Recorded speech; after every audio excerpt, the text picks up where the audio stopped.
Well,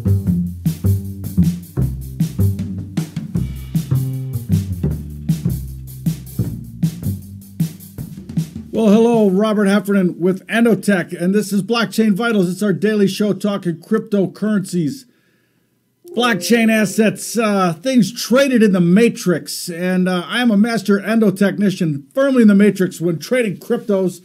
Please follow us at EndoTech_IO and at HFR from the floor on the Twittersphere.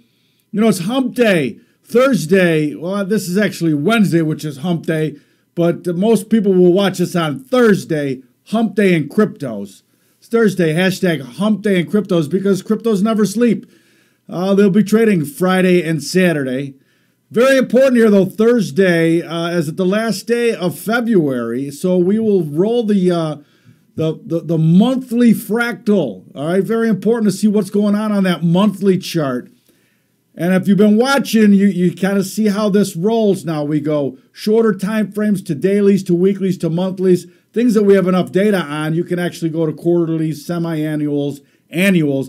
And we're talking very long-term time charts, but worthy of your analysis and to keep in mind the longer-term price points or technical trading levels is, for my money, the most important, because people that need to interact in the market and move very large positions are not working on an hour chart. I'll tell you that right now. They're not saying, hey, we got a buy signal on an hour chart.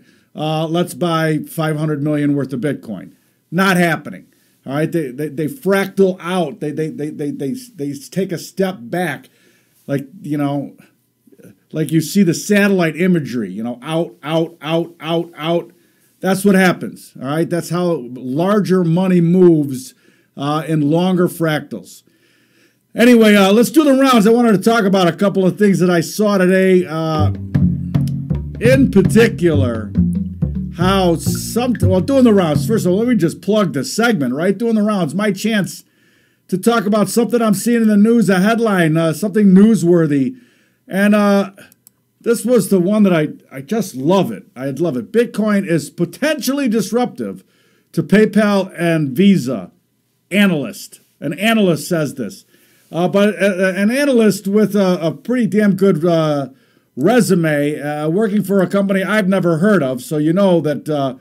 Hold on, let me get it. Lisa Ellis, an equity analyst with sell-side research firm Moffett-Nathanson, and this is from CN.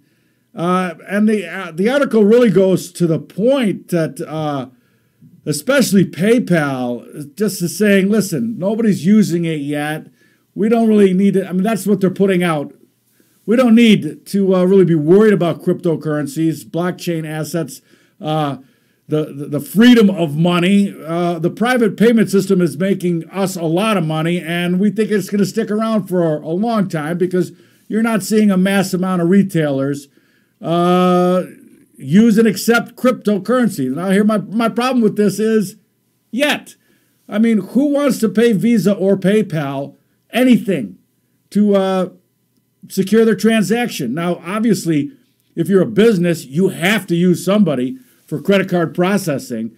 But it's a race to the bottom there, especially, I say it's going to be a race to the bottom as more of these digital assets become more fungible for the average person and the average millennial who already has no problem in a digital world.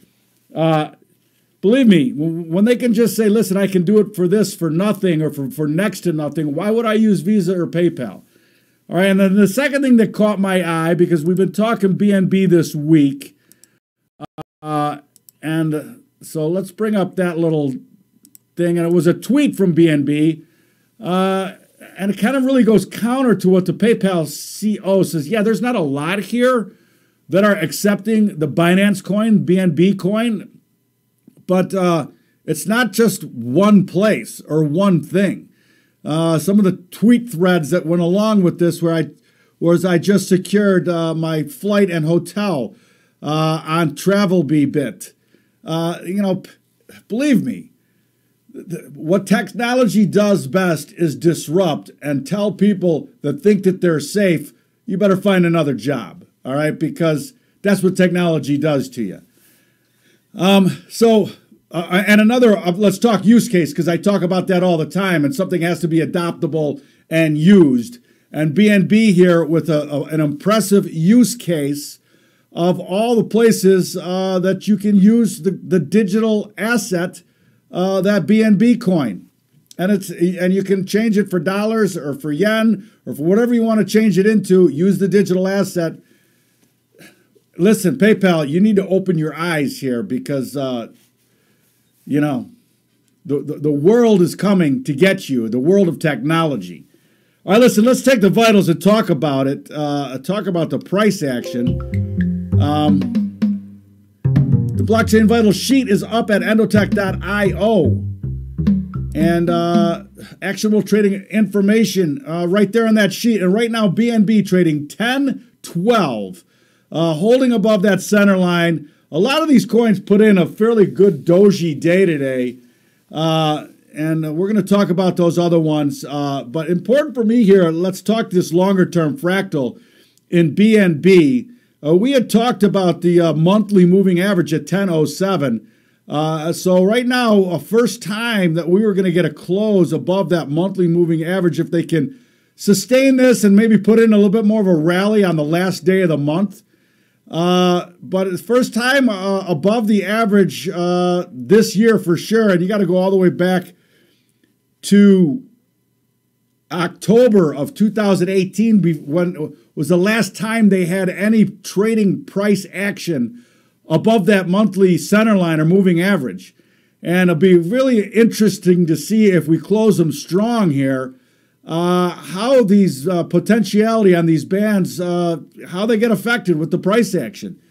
You know, tomorrow night's episode is going to be must-see TV, talking about this monthly fractal because it's that important.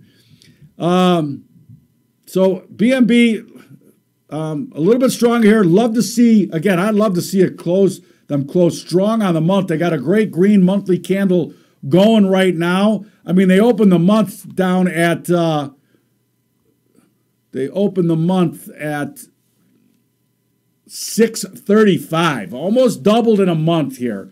And that's explosive action, man. So very, very, very interested to see how things pan out here on the last day of the month, February, and then going into March here, how this stuff how it's all gonna set up. Now, like I said, a bunch of these other coins putting in doji days on Wednesday's trade action, so that's a positive sign. Dojis that are down, a downward hangman.